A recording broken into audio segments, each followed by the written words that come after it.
Okay, I do have a little more verbiage to give you first, and then we'll get down to work and find out how to build these things and what they're made of, in reverse order, actually.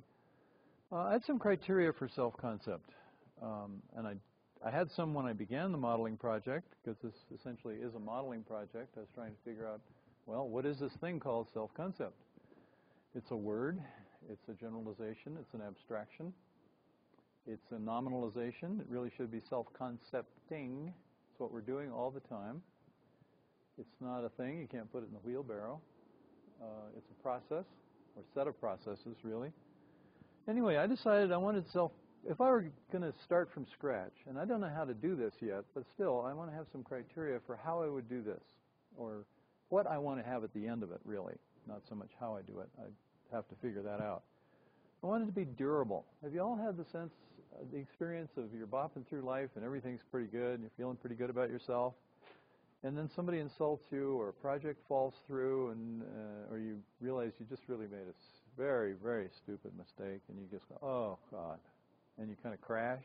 Has there anyone not had that experience? No. We've all had that experience. If our self-concept was really durable, you'd be able to just sail through something like that. It would last. It would have that carrying through ability. And if you think about it, there are many other experiences in life where that is the case for you. You make a mistake and you go, oh, made a mistake, and you just sail on through. It's not a disaster. But there are plenty of people out there in the world, particularly those who don't come to seminars, for whom this is a major problem. That the slightest little insult or the slightest little quote, failure quote, can just send them into a tailspin, and they go into a depression. They may not come out for another 6 months or something like that. So I want self-concept to be durable. I also want it to be accurate. If someone says they're a kind person, I'd like to be able to rely on that and assume that in most circumstances they'll be kind. If they're a good mathematician, then they're working for my bank. I'd like to know that they can actually do that they can actually add up the numbers and give me the right number at the end of the month, or a little more. That'd be all right. So I'd like it to be accurate. There are plenty of people around the world. You can probably seen a few of yourself where they think they're wonderful and the rest of the world doesn't necessarily agree. Or they think they're very capable, and when it comes right down to it, they can't actually do what it is they think they can do. Now, given how we change, the world changes, things change all the time. If we're going to have durable and accurate, it has to be self-correcting as well. You have to have feedback mechanisms so that you know that now you can do things that you couldn't do as a small child. It needs to be accurate. And there are 4 ways, there are essentially 4 possibilities, which I've diagrammed over here. I want to go over very quickly. For instance, if you have high competence, you can actually do a lot of stuff, or let's say a particular thing, and you have high confidence, then everything's great. You can go into a new situation knowing that you can accomplish good things. You can actually do that, and that makes you feel even more competent and more confident about your competence. So that's great. Now, and that's accurate, right? Now, the second possibility is also accurate. If you have low competence and low confidence, at least you won't take on things that you know you can't do. I'm not going to try and be an NBA star, especially at my age. There are many, many other things that I'm just not going to take on because I know I'm not good at those. I've joked sometimes that I'm going to start a new career as a fashion model. Well, I don't think so. That's not something I'm going to be very good at, and so I'm very low confidence about doing that. And that's fine, that's cool, I don't have to do that. Now, if someone has high competence but low confidence, this is what's often called an underachiever in school. They're capable of much more than they're exhibiting. And this is a situation where you can access feelings of confidence and anchor those in, and suddenly the person will just go off and do all sorts of wonderful things because they have the competence already, the skills, the actual behavioral skills. The bottom one is the one that really worries me. There are people in this world who are not very competent at certain things. That doesn't mean they couldn't become competent, but at least at this moment, I can't fly an airplane. I know I can't fly an airplane. I've sometimes imagined what would I do if somehow the pilots keeled over in the cockpit and I was the only guy around who could try and bring a plane down, and I'm sure I would bring it down like that. I don't think I'd be very good at that. But if I had high confidence about it, I would try to do a lot of things that I can't actually do. And many people are injured. Many people injure themselves. This is called, what is it? Cleansing the gene pool sometimes. The Darwin Awards, yeah. These people who do really incredibly dumb things. Well, I've done some dumb things too. But anyway, in this situation, I would much rather that the person had low confidence. That they don't think, oh, yeah, I can perform an appendectomy, no problem. That worries me. So I want it to be accurate. Self-correcting. I want there to be feedback mechanisms, and it turns out actually there are a number of feedback mechanisms that are inherent in a self-concept that works well, so that there's continual revaluation.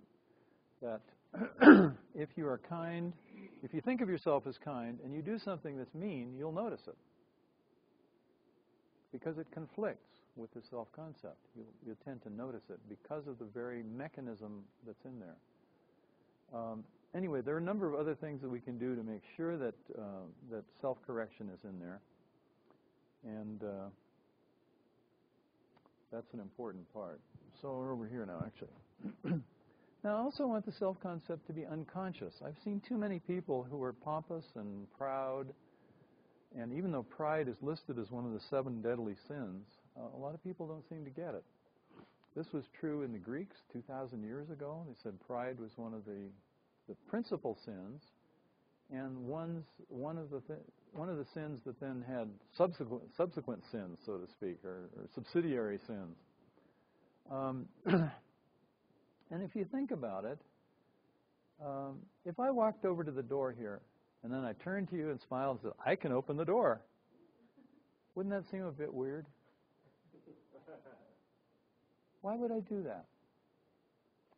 Now, maybe if I'd never seen doors before, or I was a small child and I just learned to open a door, maybe that would be appropriate. Oh, new accomplishment.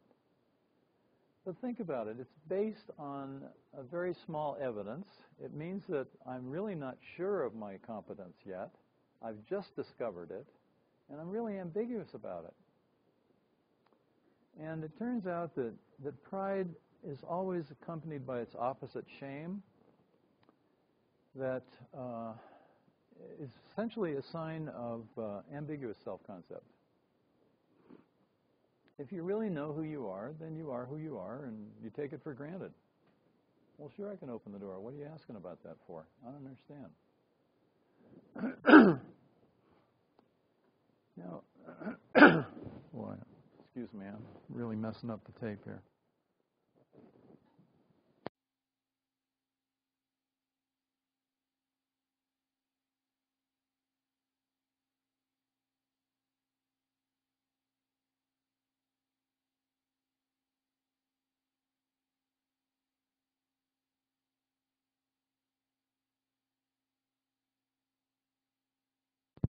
Now, I assume that you all have experienced being self-conscious. Have you all experienced that?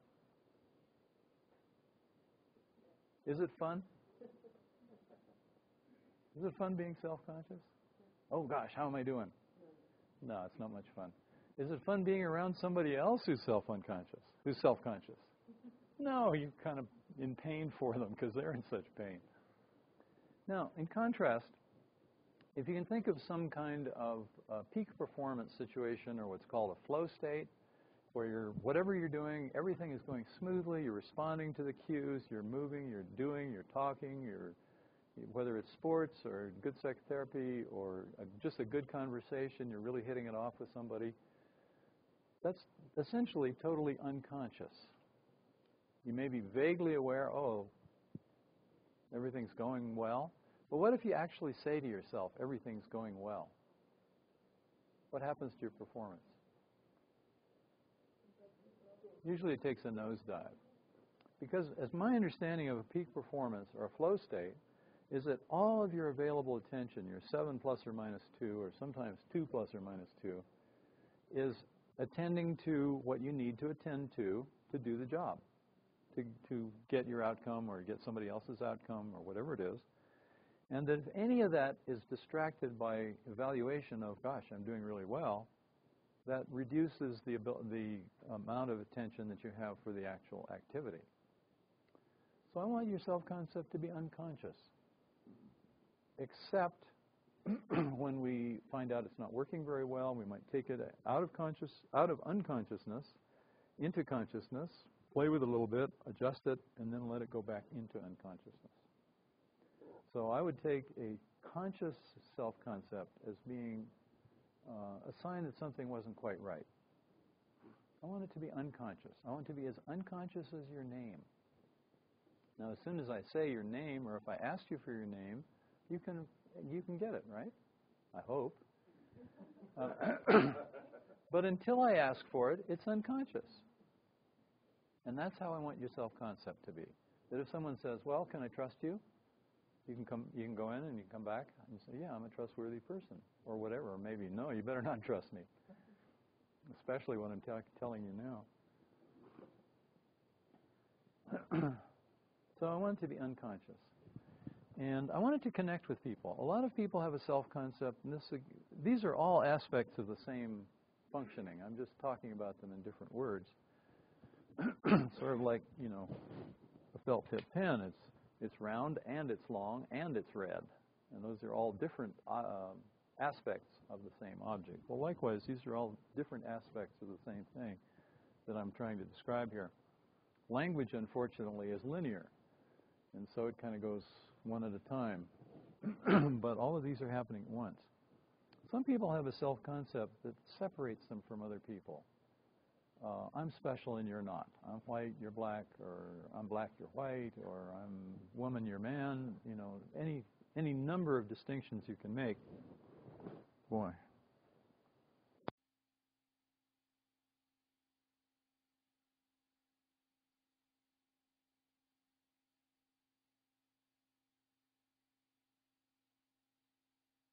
And that inevitably separates you from part of the human race or part of the rest of our surroundings on the planet. And this has to do, again, with self-importance. If you're important, if you're self-important and conscious about it and so on, it just gets in the way. I'm important and you're not, basically. There are two aspects of this. One is, well, if I know I'm a kind person, that doesn't mean anybody else has to be unkind. But if I go, I'm a prince, then it presupposes that somebody else ain't a prince. So some words are words that presuppose that there's some kind of division like that. The other way to do this is to put in a comparison. One is an implicit comparison, presupposed comparison. The other is an explicit one where it goes, I'm smarter than most people, or I'm better than most people, blah, blah, blah, in some way.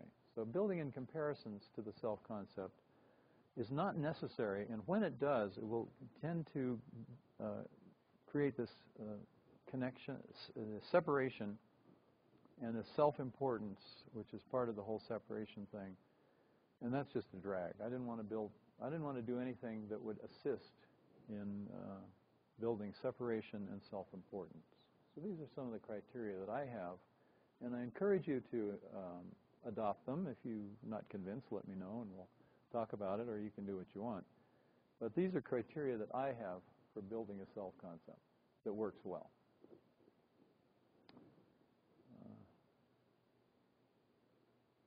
Any questions about these?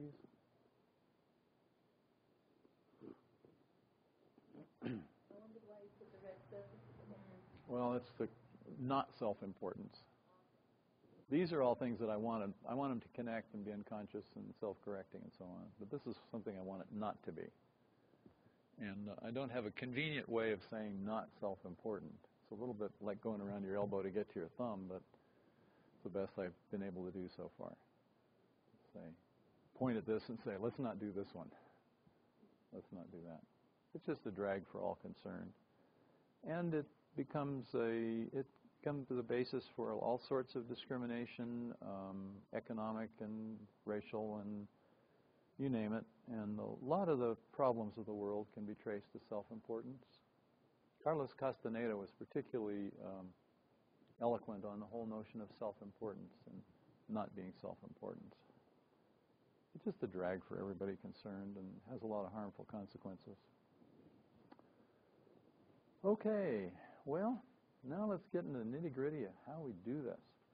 Now, normally, what I've been usually structuring this seminar in the book on, which is derived from the seminar and vice versa, is learning about yourself first. There are a lot of NLP trainings, you learn how to do something with someone else, how to do an intervention with someone else.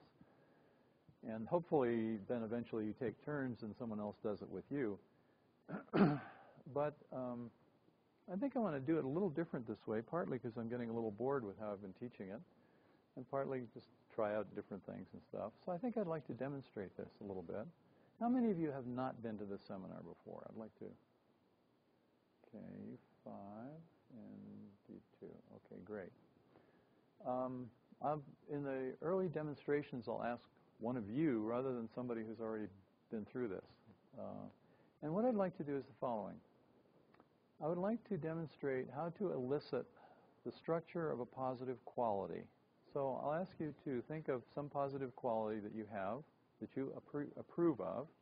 So you say it's, you know it's true of you, which means that it's somewhat durable at least, and that you like it, so that it's in concert with your values. I will ask you not to tell me what it is, and simply give me the structure of it. So I'll essentially be using the old time and true question about any nominalization. How do you know that? And we'll explore that and get the structure of it and leave the content behind. You will have content, of course, but I will not have the content. That content just distracts people from process, and so I want to focus on the process of this. So if there's someone who'd be willing to play with me, I want to mention something I often begin seminars with and often forget, and that is that I will interact with you, and at any point this becomes uncomfortable or in any way distressing, if you just make the sign of the cross like this, I will disappear in a puff of smoke and not bother you further. That way I have freedom to play with you and engage in interaction with you and see what we can learn, knowing that you always have that out. You can always go like that, and I go, okay, bye, and stop. What is the outcome for this exercise? Is to learn more about ourselves? My outcome is to demonstrate how to elicit the structure of self-concept. In particular, the fundamental structure. I really like to chunk things down into pieces. And in one sense, we could start almost anywhere. And in another sense, it's easier to start with the simplest kind of cases. And the simplest situation is where you are already sure of something, so it means it's a part of your self-concept that works well and that you like, so that it gives you self-esteem as well. And so we can start with a piece that works well. And I want to demonstrate how to elicit this structure and then put you to work all doing it. Because, you know, if there's only one way to have your self-concept, this could be a real short seminar. I could just tell you the right way, and that would be it. But there's an amazing variety. And out of that amazing variety comes different capacities, different abilities, different proclivities. And they are, like anything else, everything's useful somewhere, isn't it? Somewhere, everything's useful in some context. Oh, every behavior is useful in some context. Every skill is useful in some context. And the corollary, which is not so often mentioned in NLP, is your greatest skill is also your greatest limitation. I'm Mr. Counterexemplar. Somebody makes a statement to me, and I am immediately going to pick it apart and try and find examples that don't fit the generalization that was given to me. And I've found that in personal life, this is not valuable. That if my wife says, I love you, And I go, well, how about yesterday afternoon at 3 o'clock? This is not conducive to a good relationship. So I have learned to keep my mouth shut. I still have to counterexample, but I do it quietly to myself inside. But if you think about it, whatever skill you have is also a limitation, because you will tend to use that skill whether it's appropriate in a particular context or not. An engineer is great at dissociating and seeing electrical diagrams and stuff like that. This is not so good during sex. Doesn't work there. It doesn't work. So every skill is also a limitation. And of course, with flexibility, you can learn many different skills, and you pick this skill here and this skill there and this skill there and so on. You'd probably think it a bit strange if I made skiing motions up here while I'm teaching you. Well, I love skiing. It's a wonderful skill, although I'm not that great at it, especially now. But it's out of context. It would not be a resource here. Every resource is a resource somewhere and not other places. So what I'd like is someone who'd be willing to play with me, and I will just ask you, well, how do you know that, basically? And I'll ask you a few other questions. But, so who would be willing to come play? Well, you're the first one, so why don't you sit here? And I don't have a name for you. Oh, sorry, I'm Anne. Anne. Hi, Anne. Okay. Oh, we got another mic. Wonderful.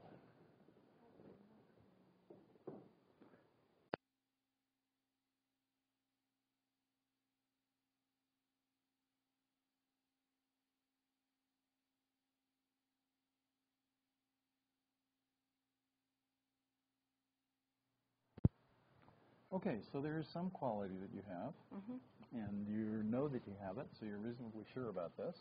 Yes. And you also like it, right? Yes. Good. Now, how do you know that you have this quality?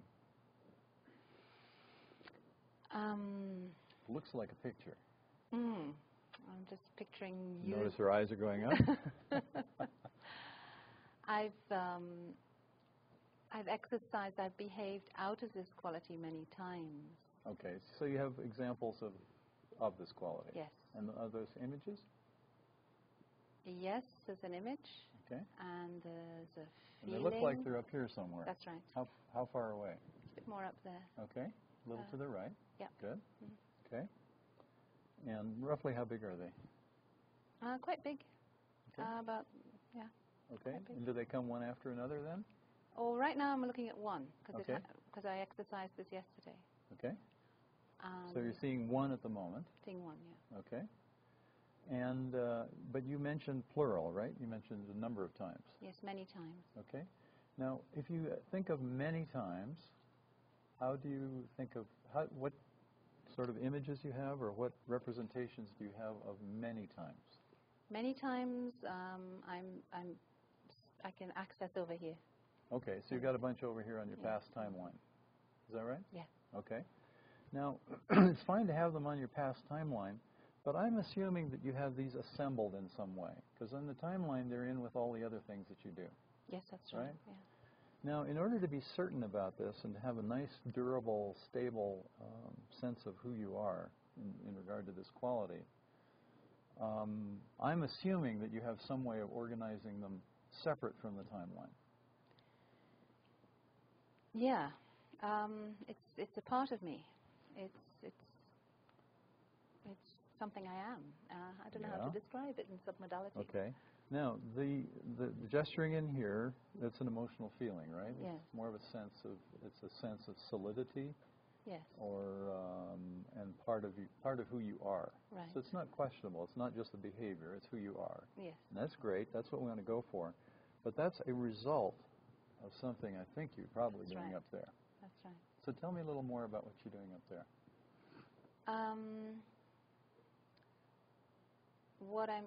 It's bright. It's you mean the submodalities of it? Okay. Yeah. Give me a few submodalities. Okay. It's bright. It's moving. It's full of action. It's exciting. Looking at it produces a good feeling in me. That's called self-esteem. Yeah. Because right. it fits with your values, That's right? right. That's right. If you made a picture of something else up there, you wouldn't get the same kind of feeling. Now, I'm curious about how you do the plural, though. That's in particular. You talked about the number of experiences Yes. of doing this. Yes. How do you represent a number of experiences somehow all together? I'm not sure. Well, what do you have up there right now? You got that? You have a single image still? I've got now that I think about it, I've got a single image, and it's sort of representational of the plurality. Okay, great. Now, this is what I call a summary image, or what's sometimes called a prototype or an exemplar. And in your notes, I haven't used these words. I've used the word summary image, so it might be best to do that. It's like a representation of all the times. Is that right? Yes, yes. Good. Now, that's wonderful, and it gives you a quick access to that. So if I ask, are you this kind of person, you can look up there and go, yep. Yep. Yeah. Okay? Now, how do you represent all the examples, though? This is, as you said, a representation of the plurality. How do you represent the plurality itself? Well, that's an interesting question, because until a week ago, my past was over there. Mm-hmm. I've moved it over here, Okay. so I'm playing with this. Okay. And what came up for me now when you asked the question was it's now visible. Okay. Now, Yes. this is a possibility. Now, when you visualize them over here, do they stick up more, or do they Yes. are they glowing, or Yeah, there's how can you collect just those experiences of this quality and kind of leave behind all the other experiences in your life? okay. They're higher. Okay. They stand up higher than the others. Like Okay. if Now, it's- let's if- try a little experiment. Okay. Keep an eye on your timeline, Okay. and now think of some other quality. A similar sort of quality? Could be Anything. any other quality that you know is true of you. And I want to know if the ones that are up Okay. pop down, and if some others pop up, or something like that. All right. Okay. Yeah. Yeah. I've got a different coding now. Okay. I've got little lights Okay, great. for this Now, other one. Given that they're pretty small here, right? Mhm. How do you know that these are all examples of that? Can you actually see the content in there? No. Okay. No. It's a sense of, and how do I sense it? Mm-hmm. It's brighter. It's Right. a sense of things So it being has the same brightness brighter. as that It's image got over there? it's got the same qualities as this. I know it's got the same qualities as this, Okay. The even question though is, it's tucked in. Yeah. question is, how do you know it? Okay. Here's the thing. If I Yeah. wanted to teach somebody else how to do what you do, Okay. which works, right? Yes. I would need to know how you know that connection. Okay. I can see the top of Okay. the picture, Uh-huh. and I can see it's got the same qualities as this. It's clear. It's bright. Okay. And I just need to sort of, I know that I need to go, if I go in there, then it's moving. Okay. Now you say if you go in there, how would you go about going in there? I just remember that moment, that time. And how would you do that?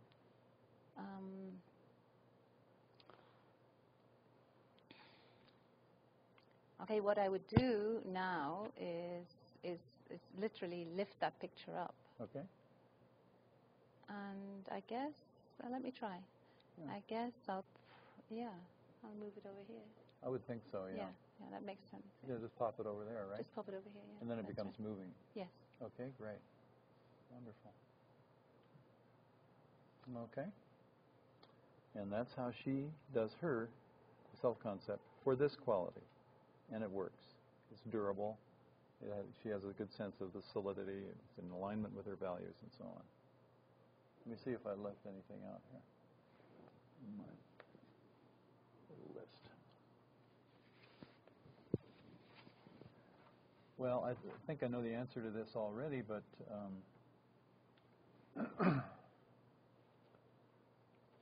when you say it's moving, when it's in here, it's a still, right? Yeah, it's almost like an archive or a library. Yeah. Or, it's File there. cards. Yeah. Well, not exactly cards. They're more like Little discs. images. Yeah. Or Okay. so you take it out and you Right. boot it up here. Okay, you boot it up there. And when you put it up there, then it's moving, right? Yes. Now, I want to ask you, can you step inside this? I know the answer to this already, but Yes. yeah, you'd step inside it right away, right? Yes. Okay. Now, this is what I would call, here it's a simultaneous database. It's little things. And they come up, they're bright, and they glow, and they have the particular qualities of the image over there, of the summary image. But as she experiences them sequentially. She has one of those up at a time.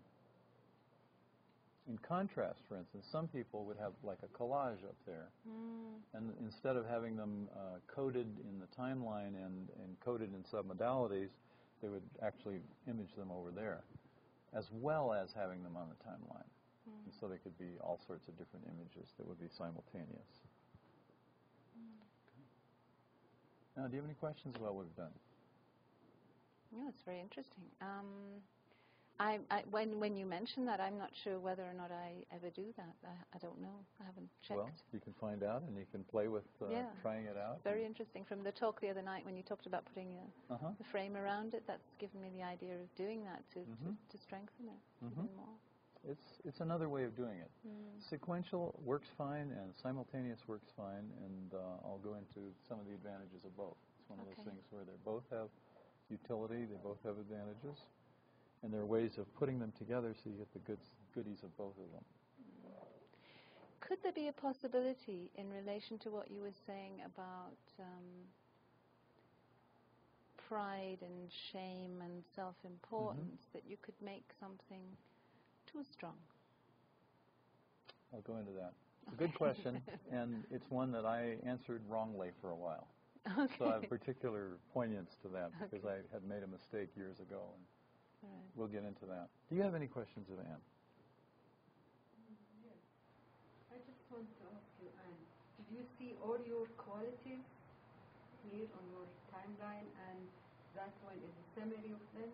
What did you see? I was picking, my understanding of the exercise was that I was to pick one quality. So I picked one quality and I sorted for that. And then what? I sorted for that. Sorted. What does that mean? She sorted through all the stuff she has in her past for the times when she had that quality. So I had a representation of the quality here, and then, so that was very clear. What quality you had it, or you presently have it? I have it. It's a strong, durable quality that I have. And you just sorted the experience? Yeah, I looked through my past and I noticed that all the occasions when that quality was exercised and showed itself up were like these raised files here. So the little images kind of pop up about halfway, huh? Or yes. A third of the way or something like something that? Something like about a third of the way. About a third, okay. Do you have to sort in order to know? You can't know it without sorting? Let me answer this question because I think I can answer it better than she could perhaps. Please do. Her way of knowing it instantly is this image up here. That gives her the positive feeling. It's a moving image. She can step into it. She can have the full feelings and the liking of it, the pleasure in it as well. This is what gives her the information. However, this only works because she has this database. That if I were to try to imagine myself doing something that I've never done and I know I can't do or something like that, and I try and make a big bright image of that, it wouldn't work. The database is required. This is what I call a database here. This is a summary of the database. It's like an icon or a representation of all, you said a representation of the plurality or some words like that. And the interesting thing that I found out here is that if you try to deal with this alone, it's too hard because this is a representation of all of these. But if you go inside the database, you can change one of those pictures at a time and end up changing that. Well, I don't want to change this one because she likes it. But let's say that there was some other quality that she didn't like about herself. That this one up here is, boy, I'm such a klutz in social situations, or I'm mean, or I always yell at the kids, or something like that, and I want to change that. If I try to change that summary representation, it's very hard. But if you go into the database, you can change all of those one at a time and end up changing that. And this is very easy to change, and the result is making a change that's otherwise difficult. And I'll go into that in much more detail. But where we'll be working is primarily with the database. This is wonderful. The summary up there is wonderful. It gives you that quick information. So if I say, are you that kind of person? You go, yep. And I wanted to point out earlier, her tone of voice in talking about this. It's very, very quiet. It's got substance. It's not shouting and screaming. It's not like, as one guy described it, it's not like trumpets or anything. It's just, I know this. It's like, and the kind of words that she was using too. It's who I am. It's a part of me. That's what we want. We don't want this stuff where it's straining and struggling and pretending to be something that one is not. This is the kind of tonality. Her tonality tells me, yes, this is what we're talking about. This is what I want. Okay. Do you have any other questions of Anne? And then I'll go on. Go ahead. Like you picked almost a recent representation of this quality as the summary. Is that true or not? Yes. What happened for me was when I picked the quality, I allowed my unconscious mind just to pop up the first quality that fitted what was asked for. And I went with that. And it so happened that I had an experience of that yesterday evening. So it was like, zoom, straight into the picture of yesterday evening. There are a variety of ways of choosing a summary representation, some of which are, sometimes it's kind of an amalgam. It might be a particularly strong example from the past where it was very, very obvious, particularly obvious.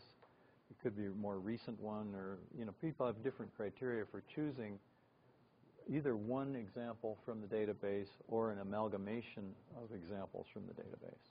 And all of those work, and they all work in different ways, and they all have advantages and disadvantages. Okay, any other questions of Anne? Okay, great. Thanks a lot.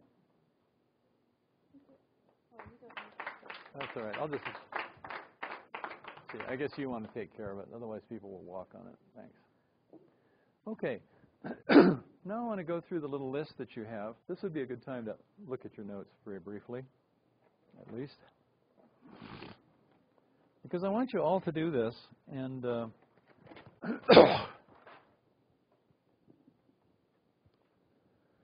I forgot to ask. How many examples do you have in there?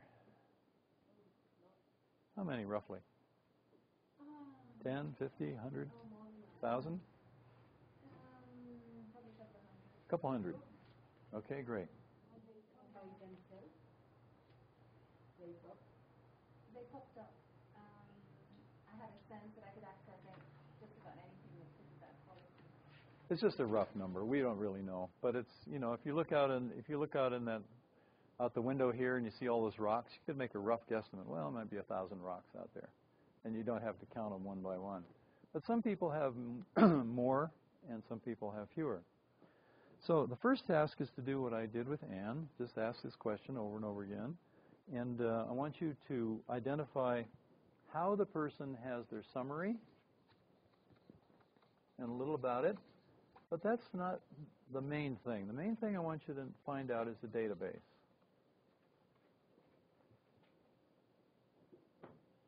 How does a person have their database? What systems? Visual, auditory, kinesthetic, or all of those? I didn't ask in detail, but I'd be willing to bet that Anne has an image first, and then when it starts to move, she can get into it and have the feelings of it, and then probably there's auditory as well. Yeah? Sure. So you have all systems. You can associate into it and so on. And notice she had it in a particular location. It was up for her. It's up to the right. Other people would be somewhere else. It could be in the auditory system. It could be a bunch of voices tucked under an ear on one side or the other, or the back of the head, or on the top of the head. It can be anything. See, this is this thing where if everyone did it the same way, it'd be real simple. But people do it in so many different ways, in different systems and so on. And they all have advantages and disadvantages. And if you want to be really respectful of the person, you find out how they do it. And it also gives you the information about how to build a new one. If they want to build a new sense of themselves, you can use, like what I got from Anne here, as a template. And I could build a whole new one there. And I could say, hey, Anne, go through into your past and so on, and pick out examples of this, whatever it is, tenacity or whatever quality you wanted to build, and then I would know exactly how to build it for her. Now, that might not work for anybody else in this room, but for her, it will work great. And this is part of being able to adapt a general method of how people have self-concept to a particular individual, so that what you do with them fits them very easily. It's very effortless, and it makes it very easy to make changes that otherwise might be quite difficult. For years people have talked about identity change being very difficult. Well, it's been difficult primarily because people have dealt with that summary representation. And if you're dealing with a summary, you're implicitly dealing with all those little ones, but not directly. And so that's part of what makes it really hard. So we'll be focusing mostly on the database. How does a person have a database? Now, there are many, many, many ways. Usually I have you go in and explore on your own so that you're not contaminated by what you saw up here, but I thought it'd be fun to demonstrate. When you have a single image, as Anne did, you can have the other ones sort of behind like this, like a deck of cards that you squished a little bit sideways so that you can see all the edges of the other cards behind, and then you can have a sense of how many examples you have, even though this is the one that you're really paying attention to.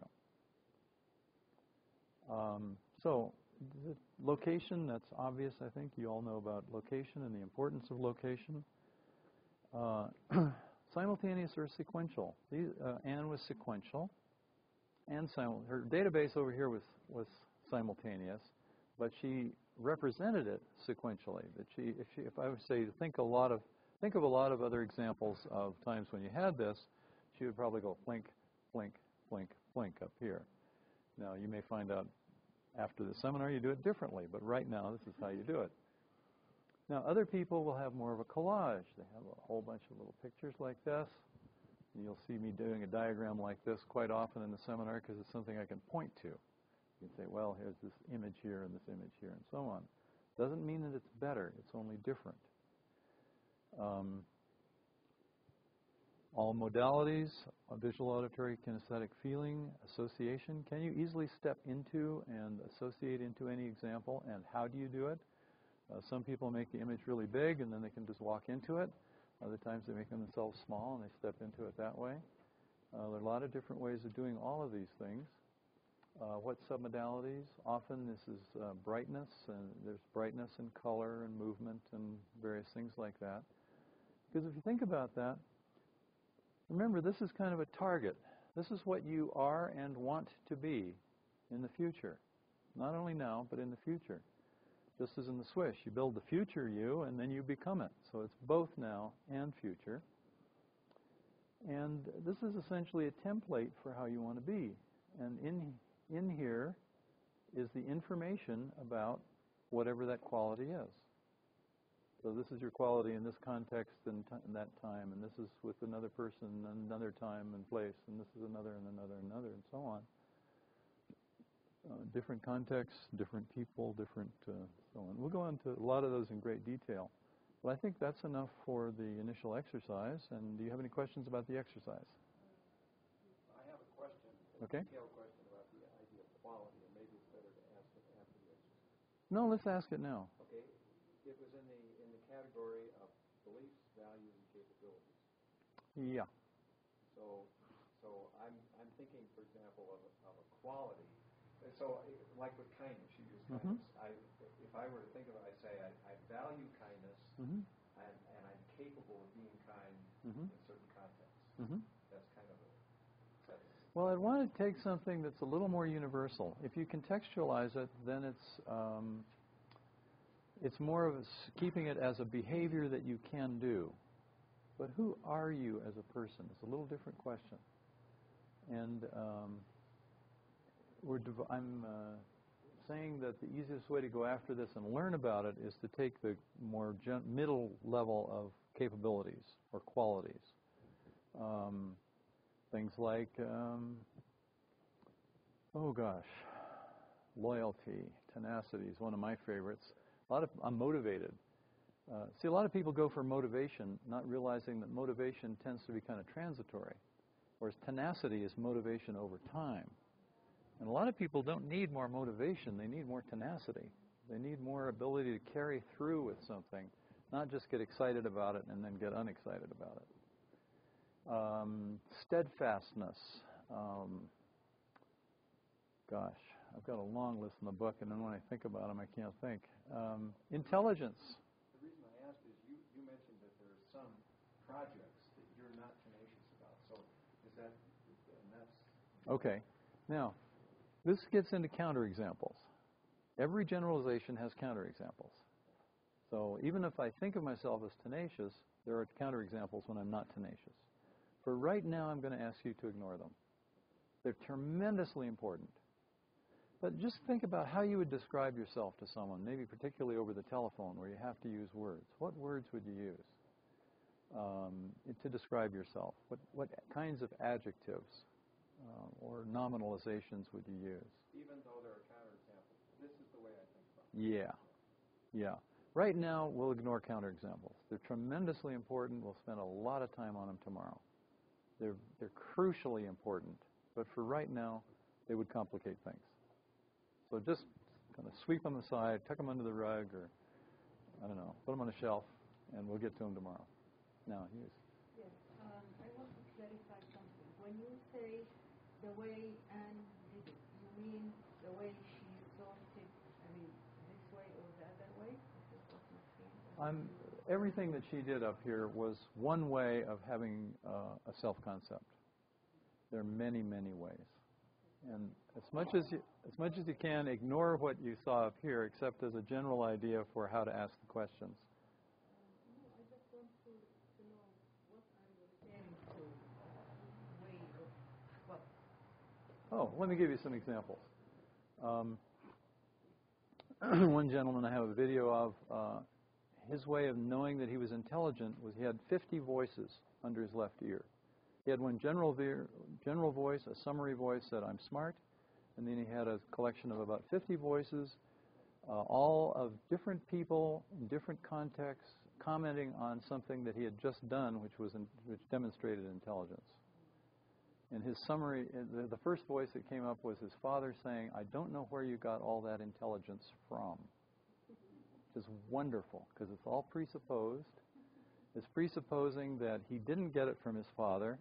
His father was intelligent. He always thought his father was more intelligent than he was. And so it really gave him a buzz when he heard his father say, "I don't know where you got all that intelligence from." You know, what would most parents do? Most parents would say something like, "How did you get to be so stupid?" Right? That's a way to build self-concept, but not a good way. So other people might have a collage, or the collage might be behind their head. You know, just as timelines can vary, how you have your collection. What is common is the selection and the collection. There will be some kind of selection, some kind of collection. There will be a summary and a database. And what I'm asking you to find out is, how do you have your summary? Is it an image, a sound, a feeling, and so on? And if it's a feeling, you need to be careful to distinguish between an emotional feeling, which is the result of something, versus, you know, I could have a feeling of kindness, and it would be something like this. It would be tactile and proprioceptive. That's fine. If I have the feeling, the emotional feeling of what kindness means to me, that's a result of this, or an image, or a voice, or a combination of all of those. So in the kinesthetic system, if somebody says, "Well, I just feel like I'm a kind person," you need to explore a little bit how they do it, because it's likely that they have a summary. They could have a summary of a kinesthetic evaluative, positive, negative, so on. But that's not really going after the database. So there are many, many. Does that clarify? And in your groups, you'll find out there are many different ways of doing this. And that's part of the value of this, is to find out how many different ways there are, so that when you do this with someone, one-on-one, you can be very respectful of how this person actually does it. Self-concept affected by culture? Of course. Of course. It's affected by culture. It's affected by context, by climate, by all of those factors. And I'm going to dodge that, really, for now, because what I want to do is go after the structure of it. Once you know the structure, then you can build anything you want, irrespective of culture. If it is affected by culture, it won't pop up. What is it? If it is get affected by culture, maybe it's so hard. I'm talking about. I'll have to go through the exercise. Yeah, just do the structure first. All of us are affected by culture. Everyone grows up in some kind of culture. Culture directs your attention to certain things and ignores other things, just like language does the same. Language, we have words for certain things in every language that other languages don't have. Those are all ways of selecting and directing our attention. And this is fundamentally the same thing. Well, learning how do you select and how do you collect and what do you collect and select. And then out of that, we'll develop what do you pay attention to and how will you be in the world. I can clearly see the main image in the sequential organization. Mm-hmm. In the collage. Mm-hmm. There still is one main image somewhere in there, is there? Well, there's going to be a summary image somewhere. Or it might be a voice. Okay. You find out. That's your job. Okay. Find out, what is the summary? And this will be what the person goes to first. If you were using content, are you a kind person? And they go, yes, no, or maybe. And they might look, or they might hear a sound, or they might have a feeling, or whatever. That's going to be the summary. And then you go, how do you know that? And then you go start getting after the database. And as I mentioned, this is relatively unconscious for most people. It's probably becoming conscious as you watched me working with Anne. And as I'm talking about this, it's probably you're getting some glimpses already, so it'll make it easier when you do your little thing. But that's what I want you to find out. So at the end of the exercise, I'd like you to be able to describe whoever it is you elicited, just as I could describe Anne. So she's got, her summary image is up here. It's big and bright. It's about like this. It's a little bit off center. Her database is like this, so these things pop up, blah, blah, blah, all that stuff. You see, if you get into this much detail, you can find out exactly how somebody does something. Then you could teach it to somebody else. If they have a special skill or a special problem, the knowledge of the structure tells you what to do. And that's what I want you to go after.